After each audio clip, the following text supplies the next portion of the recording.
తర్వాత వచ్చేసి ఉండ్రాళ్ళు చేయాలి. అది అయిపోయింది. మోదకాలు వీడియో పెడతాను, అది అయిపోతుంది. ఇప్పుడు ఏంటంటే ఇంకొక రెసిపీ ఉండ్రాళ్ళు. వినాయక చవితికి ఈ రెండే కదండి, ఇంకేం చేసుకోము. మా వంట ఆవిడైతే గారెలు, తర్వాత పూర్ణంబూర్లు ఏవో ఇస్తానండి. సరే ఇమ్మని చెప్పాను. మా అన్నయ్య వాళ్ళు భోజనానికి వస్తారు, అందుకని ఇవ్వమని చెప్పాను. ఈ ఉండ్రాళ్ళు ఎట్ట చేయాలంటే, ఒకటికి ఒక రవ్వ, ఇప్పుడు లలిత బ్రాండ్ రవ్వలు ఉన్నాయి కదా, ఆ రవ్వకి 2 గ్లాసులు నీళ్లు పోయాలి. నీళ్లు పోసి కొంచెం నూనె వేయాలి.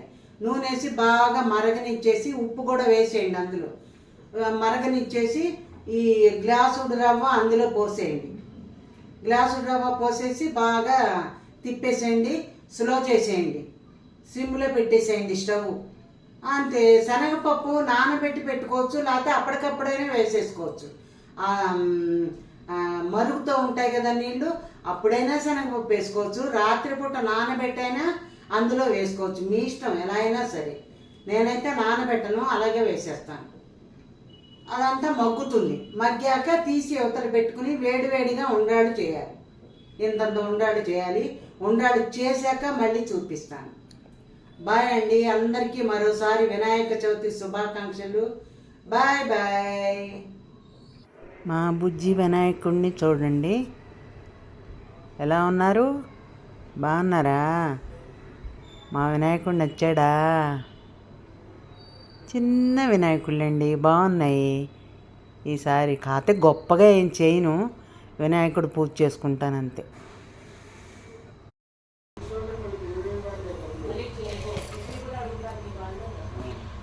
ఉండ్రాళ్ళు చూడండి, ఇలా చుట్టేసి నైవేద్యం పెట్టేశాను.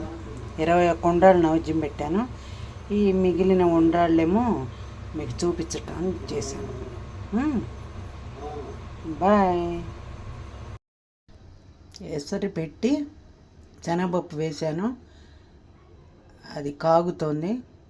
అది మరిగాక కొంచెం కలిపెళ్ళాడాక రవ్వ వేద్దాం. నచ్చితే లైక్ చేయండి, కామెంట్ చేయండి, సబ్స్క్రైబ్ చేసుకోండి. 3 విజిల్స్ రాగానే కట్టేసాను. బాయ్. ఇదండి కుక్కర్లో పెట్టాను కదా, ఆ కుక్కర్లో పెట్టి తీసింది ఇట్లా బేసిన్లో వేసాము. వీటిని ఉండలు కట్టాలి, ఉండ్రాళ్ళు కట్టాలి.